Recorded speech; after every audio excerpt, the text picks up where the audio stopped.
YouTube. I just got this thing. I found this thing at our neighbor's house, laying outside his trailer. It had been sitting in the mud and the dirt, in the rain. So I was a little sketchy about using it, but I opened the innards of it up, and all the electronics and everything were clean, the controls and the burners. So I took this thing home and I washed it down, and I cleaned all the dirt and stuff out of it. And this is a Munsey, M-U-N-S-E-Y, Munsey twin burner range. I had one of these things a long time ago, and I'm going to tell you, I've never yet found a hot plate that adequately pushed a pressure canner, but this thing could do it. This thing actually generates enough heat output that it actually generates more output than the canner needs, and the thermostats are unbelievably well regulated. They have very narrow swing, and it works like a real stove. On a real stove, when you put the burners on high, the burners are on and they're doing everything they can do. They're not thermostatically controlled like they are on a hot plate until you move them off of high down to somewhere around medium. And this one does that.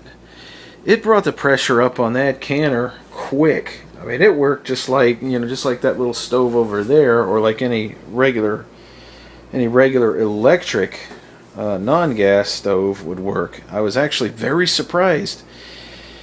I wish I could get my hands on one of these that was newer than this. I don't know how much life this has got left in it. You can see I had to remark the thermostats, their range, and you can see here by the blue it gets to a boil at medium, and it'll hold a boil at medium, a good rolling boil.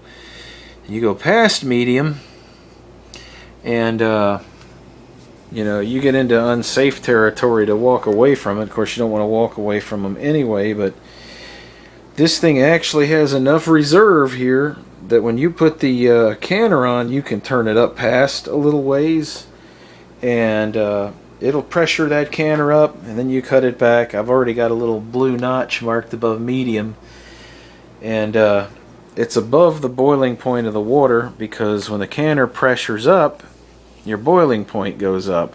And this is where hot plates often fail, is they just can't get that temperature above 212 and hold it long enough.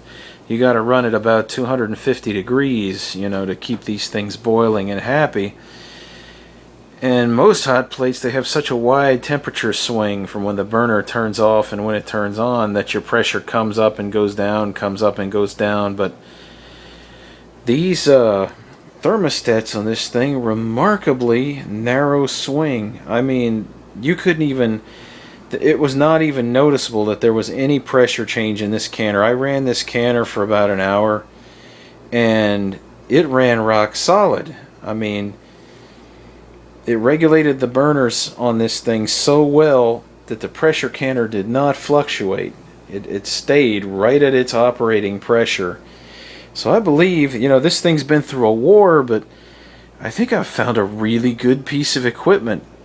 The sad thing is, I just found out that Munsey hasn't made these for a couple of years. At least that's what I was told. And that's a shame, man, because from what I heard, these were made in the USA. I haven't looked on the bottom of this one, but everybody on the internet says that these were made in the USA. And a very good product. You consider the amount of abuse this thing has had. It still runs rock solid. I think the temperature range on the thermostats might have narrowed up a little bit from the abuse it took, but now that it's all remarked and tested, and it's done a dry run on the canner, with no jars, not dry literally, but getting to know how the thing will actually operate the canner. This is a great little combo unit. A good small pressure canner and a good small portable cooker. Its output is a little too high for cooking in small pots and things, but this thing is remarkably good for canning. It holds, like I said, very steady. If you come across one of these, they're easy to fix. There was not really much wrong with this one other than a clean out. When I finished it up, I got all the goop off of it. Somebody burnt something up on it, fried based. Cleaned it up real good, got it back to its white color. That green is actually the original paint. Apparently, some years back, they had that old 1970s and 60s green colored appliance paint on these, and apparently, I believe what might have happened here is you can scratch this stuff off. This was a recoat. I think they had a lot of old stock in the warehouse, so they just pulled them off the shelves and gave them a new coat of paint and new stickers and sat them back out, modernized them, quote unquote. But very good little range. I used to have one of these years ago, and I wish I'd never got rid of it, because had I known then that I would be canning now, I would have kept it now that I see how good this works. Let me show you this thing. I got this brand new at Wally World.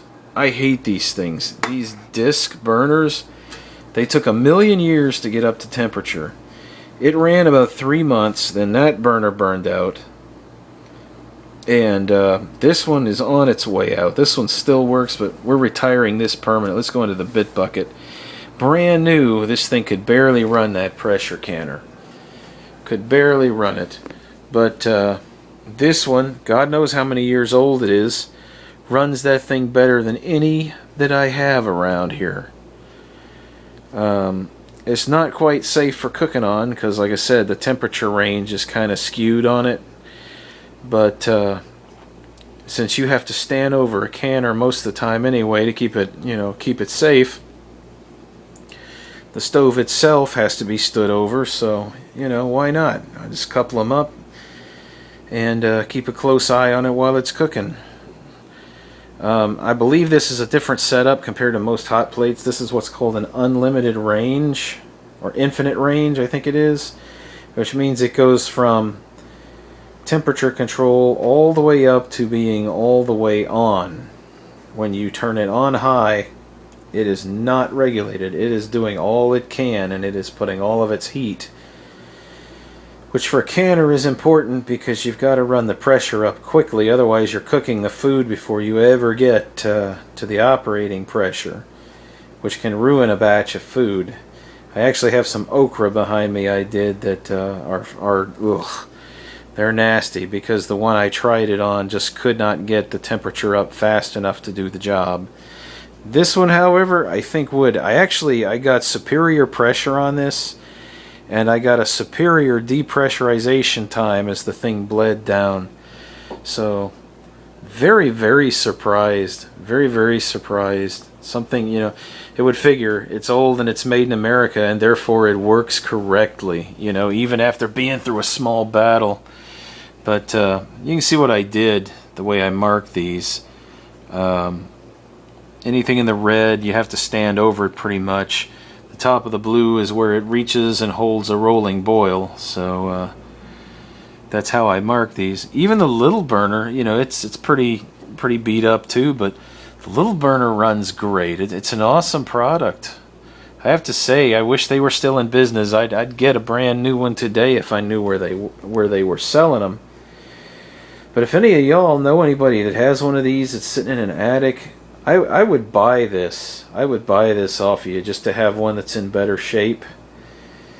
Because this really is supposedly they were cheap when they were manufactured, but superior to any Chinese junk I've bought and anything that I've tried so far. And that says a lot. That's sad when something like that is superior to anything new you can buy. So y'all have a good one. I just thought I'd let y'all know, man, that this thing amazed me. I mean,